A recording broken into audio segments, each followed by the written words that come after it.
നമ്മൾ എന്ത് ചെയ്തു? നമ്മൾ ചെറിയ ചെറിയ ചെറിയ അരുവികളായിട്ട് മരിച്ചു. നമ്മുടെ ചങ്കിൽ നിന്നും ഈ നദി ഒഴുകുമായിരുന്നു. പ്രിയപ്പെട്ട അമ്മയെ, നിന്റെ ചങ്കിൽ നിന്ന് ഈ നദി ഒഴുകുമായിരുന്നു. പ്രിയപ്പെട്ട ചെറുപ്പക്കാരാ, നിന്റെ ഹൃദയത്തിൽ നിന്നും ഈ നദി ഒഴുകുമായിരുന്നു. പക്ഷെ നമ്മൾ എന്ത് ചെയ്തു? നമ്മൾ ചെറിയ ഒരു ഗ്ലാസ് വെള്ളം കുടിച്ച് നമ്മൾ തൃപ്തിപ്പെട്ടു. നമുക്ക് നദിയൊന്നും വേണ്ട.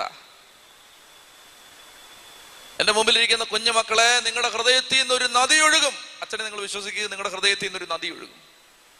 അതിനെന്ത് ചെയ്യണമെന്നറിയാം? അതിന് യേശു ക്രിസ്തുവിനെ വിശ്വസിച്ച് കർത്താവിനെ സ്നേഹിച്ചാൽ മതി. നിങ്ങളുടെ ചങ്കിൽ നിന്ന് നദി ഒഴുകാൻ തുടങ്ങും. ചെത്തി പറഞ്ഞേ ഹല്ലേലൂയാ, ഹല്ലേലൂയാ.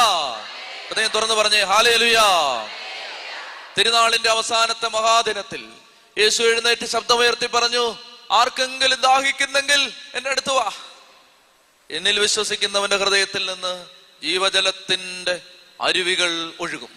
ഇതൊരു മഹാനദിയായിട്ട് മാറും, വലിയൊരു നദിയായിട്ട് മാറും.